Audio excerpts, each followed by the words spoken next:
উপকূলীয় জেলা নোয়াখালীর উপজেলার সুবর্ণচর ও সদরের দক্ষিণাঞ্চলে পানির তীব্র সংকট দেখা দিয়েছে।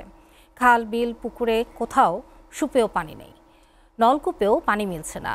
গৃহস্থালির কাজে ব্যবহারের পানির জন্য রীতিমতো হাহাকার চলছে। অপরিকল্পিত নলকূপ স্থাপন করে ভূগর্ভস্থ পানির অতিরিক্ত ব্যবহার এবং প্রাকৃতিক জলাধারগুলোর বেহাল দশার কারণে এমন পরিস্থিতির সৃষ্টি হয়েছে। দ্রুত সমস্যা সমাধানের দাবি নোয়াখালীবাসীর। নোয়াখালী প্রতিনিধি আব্দুর রহিমের প্রতিবেদন। এক সময়ের প্রাকৃতিক পানির আধার নোয়াখালীর উপকূলীয় এলাকার এখন মিঠা পানির সংকট। মিঠা পানির অভাবে গত 2 মাস থেকে দুর্বিষহ জীবন কাটাচ্ছেন এসব অঞ্চলের মানুষ। গ্রীষ্মের তাপপ্রবাহ বাড়ার সাথে পাল্লা দিয়ে পানির এ সংকট আরও তীব্র হচ্ছে। এই পরিস্থিতিতে খাবার পানির জন্য দূর দূরান্তে ছুটছে মানুষ, কেউ বা ক্রয়গত পানির উপর ভরসা করছেন।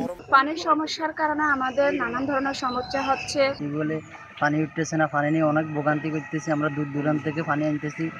জিও হাইড্রোলজিক্যাল সার্ভে এবং ভূগর্ভস্থ পানির ব্যবহারে সীমিত করে সংকট মোকাবিলায় দীর্ঘমেয়াদী পরিকল্পনা গ্রহণের কথা জানান এই কর্মকর্তা। সুপেয় পানি পান করার জন্য এবং গৃহস্থালী রান্নাবান্না বা অন্য কাজে ব্যবহার করার জন্য কতটা সাফিসিয়েন্ট এবং কত বছর যাবে, তার জন্য আমাদের হাইড্রোজিওলজিক্যাল সার্ভের প্রয়োজন। পরিকল্পিত কৃষি ব্যবস্থাপনার মাধ্যমেও পানি সংকটের স্থায়ী সমাধানে সব পক্ষের সঙ্গে আলোচনা করে ব্যবস্থা গ্রহণের কথা জানালেন কৃষি সম্প্রসারণ অধিদপ্তরের কর্মকর্তা। আমরা আনুমানিক 3 শতাধিক সেচ যন্ত্রের লাইসেন্স দেয়া হয়েছে বলে আমাদের জানা রয়েছে। বাকি যে অবৈধ সংযোগগুলো রয়েছে, আমি অনুরোধ করব যে পল্লী বিদ্যুতের মাধ্যমে অবৈধ সংযোগগুলো বিচ্ছিন্ন করে এই পানির সমস্যা সমাধান করা সম্ভব।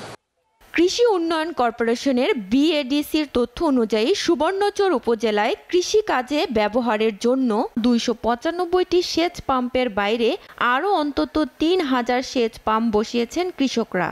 এর লাগাম টানতে না পারলে পানির মহাবিপর্যয়ের আশঙ্কা করা হচ্ছে।